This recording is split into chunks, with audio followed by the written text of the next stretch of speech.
الحمد لله رب العالمين والصلاة والسلام على أشرف الأنبياء والمرسلين نبينا محمد وعلى آله وصحبه أجمعين.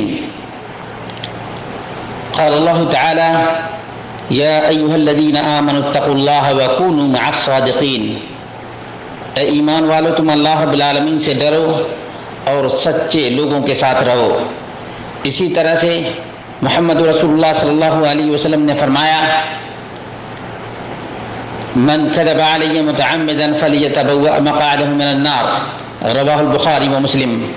کہ جو شخص بھی جان بوجھ کر میری طرف جھوٹ بات کی نسبت کرے اسے اپنا ٹھکانہ جہنم میں بنا لینا چاہیے. یہ حدیث متواتر ہے. عزیز دوستوں اور ساتھیوں، مجھے بہت ہی زیادہ افسوس ہے، رنج ہے، ملال ہے اس بات کا کہ نبی اکرم صلی اللہ علیہ وسلم کے نام پر جو چاہتا ہے، جب چاہتا ہے، جتنا چاہتا ہے تھوک کے بھاؤ جھوٹ بولتا چلا جاتا ہے. اور ایک بڑا جھوٹا آدمی جس کے جھوٹ کی کوئی انتہا نہیں، اس کا نام ہے طارق جمیل.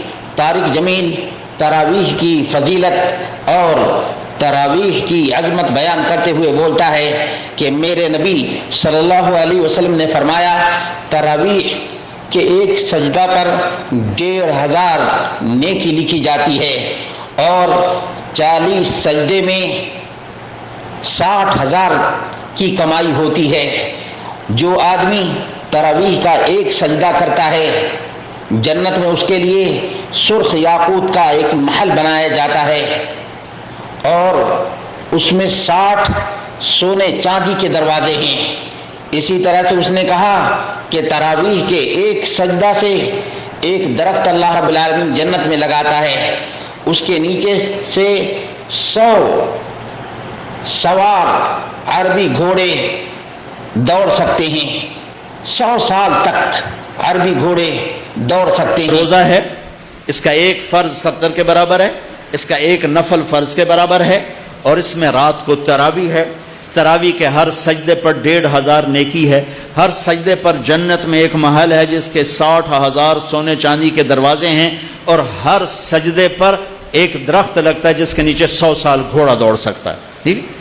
تو اگر آپ 20 تراویح پڑھتے ہیں روزانہ اور 40 سجدے کرتے ہیں تو 60,000 نیکیاں روز لے کے جاتے ہیں، 40 محل لے کے جاتے ہیں، 40 درخت لے کے جاتے ہیں. نعوذ باللہ من ذالک. اللہ کے رسول صلی اللہ علیہ وسلم کا فرمان جیسا کہ صحیح بخاری اور مسلم میں ہے، فرمایا: من قام رمضان ایمانا واحتسابا غفر له ما تقدم من ذنبه. کہ جو شخص اللہ رب العالمین پر ایمان رکھتے ہوئے اور اللہ رب العالمین سے اجر و ثواب کی امید رکھتے ہوئے رمضان کا قیام کرے گا، تراویح پڑھے گا، قیام اللیل کرے گا، اس کے پچھلے گناہوں کو اللہ رب العالمین معاف کر دے گا.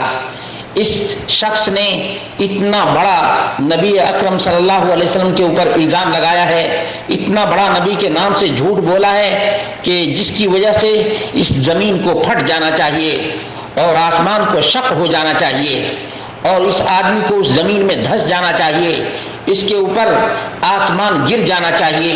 کیوں؟ اس لیے کہ اس نے محمد رسول اللہ صلی اللہ علیہ وسلم پہ یہ الزام لگایا ہے اور نبی اکرم صلی اللہ علیہ وسلم کے نام سے جھوٹی روایت بیان کی ہے. اور اس نے کہا ہے میرے نبی نے فرمایا. بتاؤ قرآن کریم میں کون سی ایسی آیت ہے جس میں یہ فضیلت بیان کی گئی ہے؟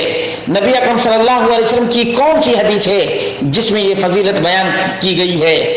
بخاری موجود ہے، اس میں جو فضیلت تراویح سے متعلق ہے وہ موجود ہے، لیکن کہیں یہ فضیلت نہیں جو اس طارق جمیل نے بیان کی ہے. اسی طرح سے صحیح مسلم پوری کی پوری موجود ہے، سنن ابو داؤد موجود ہے، سنن ترمذی موجود ہے، سنن نسائی موجود ہے، سنن ابن ماجہ موجود ہے، موطا امام مالک بھی موجود ہے، موطا امام محمد بھی موجود ہے، اور تمام کتب احادیث جن میں صحیح ترین احادیث موجود ہیں، بیان کی گئی ہیں، ان میں کہیں بھی اس جھوٹے آدمی کی بیان کردہ بات کا نام و نشان تک نہیں ہے. اتنا بڑا جھوٹا، ایک تراویح کے ایک سجدے کے بدلے میں 1500 نیکیاں کس نے تمہارے گھر کے کسی نے اس کو ایجاد کیا ہے یا تمہارے پاکٹ سے یہ ثواب اور اجر ملتا ہے؟ آخر تم کیوں یہ سینہ گزٹ لوگوں کے سامنے پیش کر رہے ہو؟ کیا اللہ رب العالمین کا کلام فضائل کے لیے کافی نہیں؟ کیا محمد رسول اللہ صلی اللہ علیہ وسلم کا کلام فضائل کے لیے کافی نہیں؟ کیا محمد رسول اللہ صلی اللہ علیہ وسلم کے صحابہ نے جو فضائل بیان کیے ہیں تراویح کے، وہ تمہیں ہضم نہیں ہوتے کہ تم اپنی طرف سے ایجاد کرتے ہو، اپنی طرف سے اختلاف کرتے ہو اور اپنی طرف سے کذب بیانی کرتے ہو؟ اللہ رب العالمین تمہیں سمجھ عطا فرمائے اور تم سے پہلے تمہارے ان چیلوں کو سمجھ عطا فرمائے جو لوگ تمہاری جھوٹی باتوں کو لوگوں میں عام کرتے ہیں، جھوٹی روایات کو، جھوٹے قصے کو اور جھوٹی کہانیوں کو لوگوں کے سامنے پیش کرتے ہیں۔ اللہ رب العالمین یا تو طارق جمیل کو ہدایت عطا فرمائے یا اس آدمی کے جھوٹ سے، مکر سے، فریب سے امت مسلمہ کو محفوظ رکھے۔